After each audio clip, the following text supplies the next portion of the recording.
Hello friends, welcome to Riyaz classes. आज के session में हम एक नया यूनिट शुरू करेंगे, that is unit 2 organisation theory. This unit is part of the subject organisation theory and behaviour of MCO 1 MCOM second year IGNOU. Before we begin, if you like the videos that I'm sharing, do hit the like button. Do share your comments to let me know you find all this useful for your studies. Also, don't forget to subscribe so that you won't miss out on watching and learning from my videos. So let us begin with our session.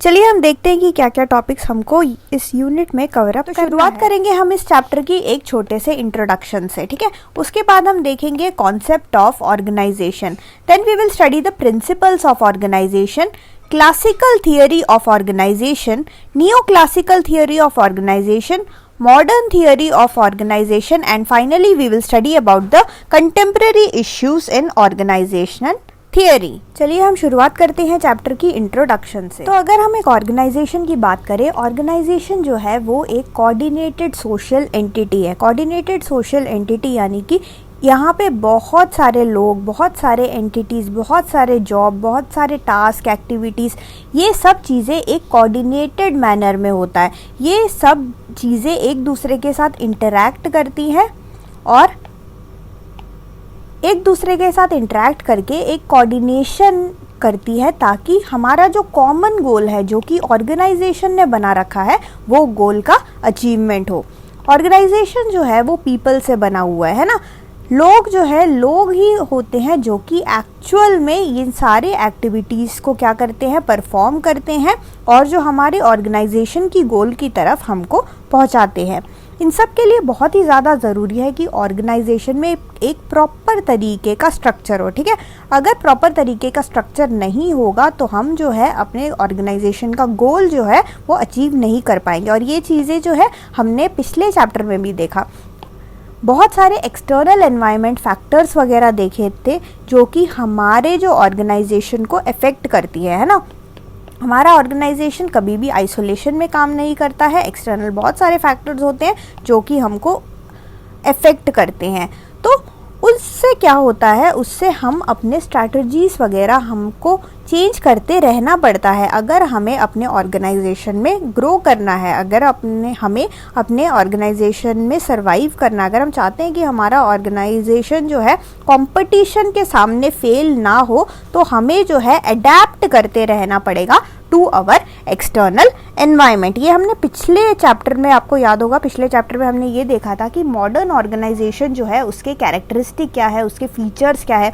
उस time हमने ये पढ़ा था कि modern organisation जो है अपने external environment से इन्फ्लुएंस्ड होते हैं। उस एक्सटर्नल एनवायरनमेंट में सरवाइव करने के लिए उनको ज़बरदस्ती का चेंजेस करना पड़ता है और ये सारे चेंजेस वो मजबूरी में करते हैं टू सरवाइव। इस चैप्टर में हम डिफरेंट तरीके के कॉन्सेप्ट्स पढ़ेंगे, डिफरेंट तरीके के थियरीज पढ़ेंगे, ठीक है। इस चैप्टर का नाम है ऑर्गेनाइजेशन थियरी।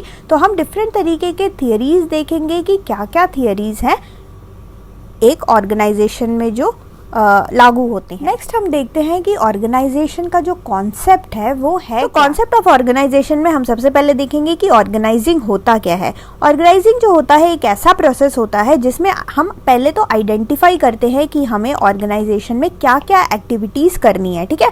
और उस एक्टिविटीज़ को हम प्रॉपर तरीके से ग्रुप कर देंगे। फिर हम क्या कर देंगे, अपने ऑर्गेनाइजेशन में उसको डिस्ट्रीब्यूट कर देंगे। डिस्ट्रीब्यूट करने के साथ ही हम कुछ अथॉरिटी और रिस्पॉन्सिबिलिटी जो है वो लोगों में बांट देंगे। यानी कि यहाँ पे अथॉरिटी और रिस्पॉन्सिबिलिटी का एक रिलेशनशिप जो है हम वो क्रिएट कर देंगे। So that is our organising. अगर हम ऑर्गेनाइजेशन की बात करें, फिर वही चीज़ें आती है कि जो स्ट्रक्चर होना बहुत ही ज़्यादा ज़रूरी है एक ऑर्गेनाइजेशन में। अगर हर चीज़ स्ट्रक्चर में नहीं है तो हम जो है अपने सारे एक्टिविटीज़ जो है प्रॉपर तरीके से, प्रॉपर कोऑर्डिनेटेड तरीके से नहीं कर पाएंगे। डिफरेंट टाइप के रिसोर्सेज हमारे ऑर्गेनाइजेशन के पास होते हैं। मटेरियल हो गया, मैन हो गया, मशीनरी हो गया, मनी हो गया। ये सारी चीज़ें जो है ये रिक्वायर्ड होती हैं एक एंटरप्राइज के लिए for attainment of these goals, ठीक है। तो यहाँ पे हमारे सामने एक कॉमन ऑब्जेक्टिव है। उस कॉमन ऑब्जेक्टिव को अचीव करने के लिए हर चीज़ का स्ट्रक्चर में होना बहुत ही ज़्यादा ज़रूरी है। एक शख्स है रॉबिन्स। रॉबिन्स ने जो है ऑर्गेनाइजेशन को कुछ इस तरीके से डिफाइन किया है।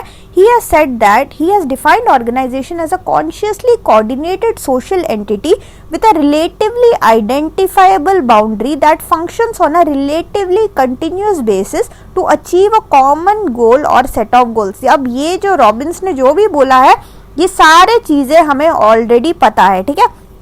हमें कैसे पता है? हमें पता है कि ऑर्गेनाइजेशन क्या है।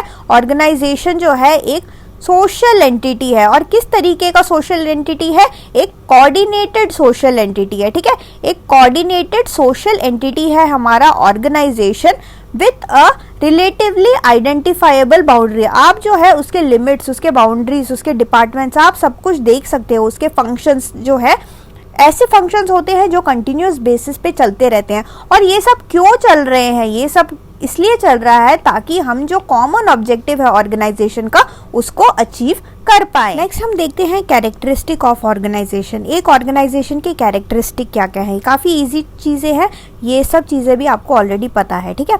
जो ऑर्गेनाइजेशन होता है, अगर हम उसके कैरेक्टरिस्टिक की बात करें, पहला कैरेक्टरिस्टिक ये है कि it is found by a group of people, ठीक है। ग्रुप ऑफ पीपल जो है काफ़ी सारे लोग होते हैं ऑर्गेनाइजेशन में। ऑर्गेनाइजेशन में सारे एक्टिविटीज़ परफॉर्म कौन करता है? हमारे ये ग्रुप ऑफ पीपल, ये सारे लोग जो है यही हमारा एक्चुअल काम करते हैं। और ये काम करके हमें कहाँ पहुँचाते हैं? हमें अपने गोल्स की तरफ। हमारा जो है हमारे सामने एक कॉमन गोल है, ठीक है।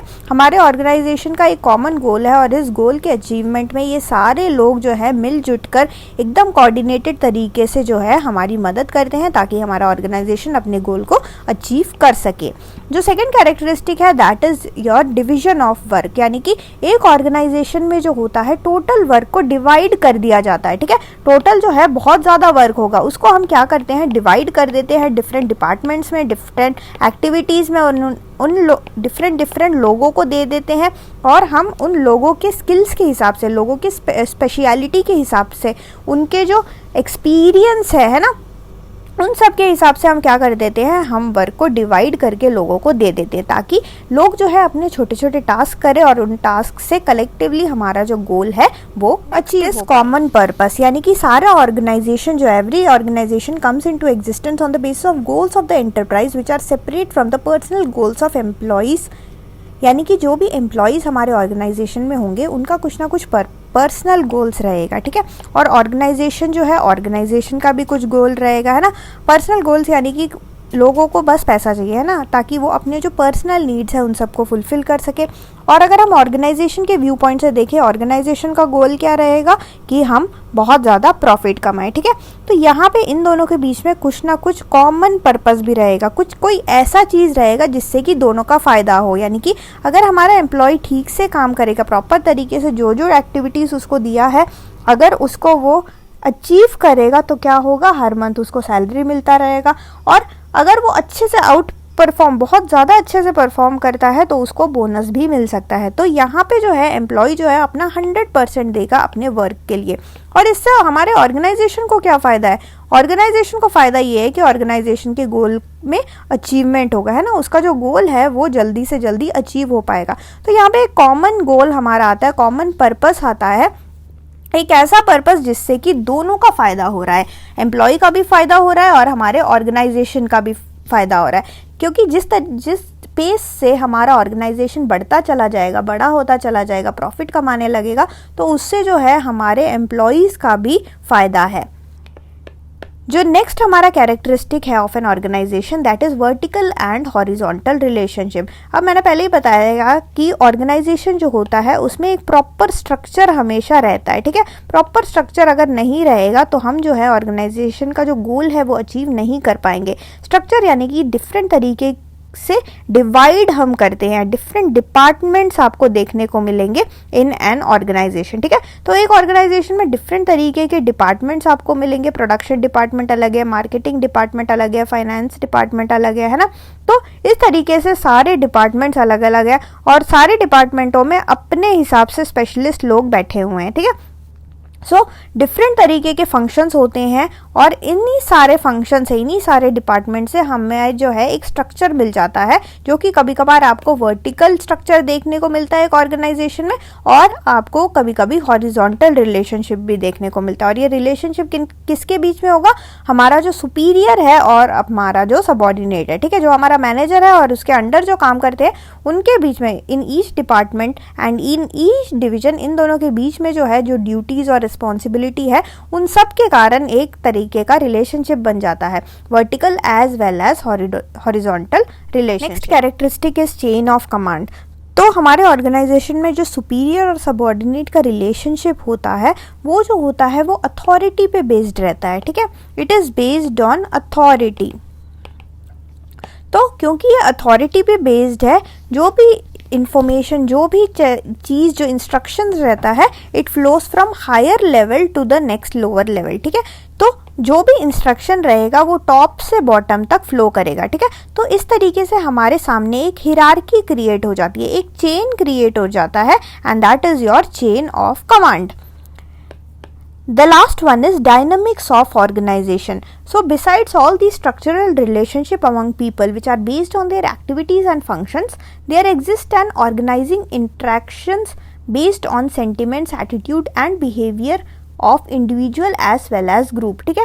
तो यहाँ पे जो है हमने स्ट्रक्चर वगैरह को देखा, स्ट्रक्चर में किस तरीके से हर चीज़ डिवाइड होता है। स्ट्रक्चर वगैरह के अलावा कुछ ऐसे चीज़ें भी होती हैं जिससे कि डायनामिक्स जो है ऑर्गेनाइजेशन का वो चेंज हो जाता है, ठीक है। हम जैसे बात करते हैं ऑर्गेनाइजेशन कल्चर की। कल्चर देखो अब एक ऐसी चीज़ है, कल्चर एक ऐसी चीज़ है जो कि जिसके लिए आप कोई पॉलिसी नहीं बनाते, जिसके लिए आप कोई डिपार्टमेंट नहीं बनाते, जिसके लिए आप कोई स्ट्रक्चर नहीं बनाते। कल्चर एक ऐसा चीज़ है जो कि लोगों से आता है। जो लोग हमारे ऑर्गेनाइजेशन में काम करते हैं वो लोग ही उस ऑर्गेनाइजेशन का कल्चर बनाते हैं, ठीक है। तो लोगों के जो सेंटिमेंट्स होते हैं, लोग जब एक दूसरे के साथ इंटरैक्ट करते हैं, डिफरेंट डिपार्टमेंट्स एक दूसरे के साथ इंटरैक्ट करते हैं, उनका एटीट्यूड किस तरीके का रहता है, उनका बिहेवियर किस तरीके का रहता है, ये सब जो है एक डिफरेंट डायनामिक्स देता है हमारे ऑर्गेनाइजेशन को। उस पूरा जो फंक्शनिंग रहता है ऑर्गेनाइजेशन का वो जो है इससे चेंज हो जाता है। So these are all the characteristics of an organisation. So thank you so much for watching. Like, share and subscribe to Riya's classes. Thank you and bye bye.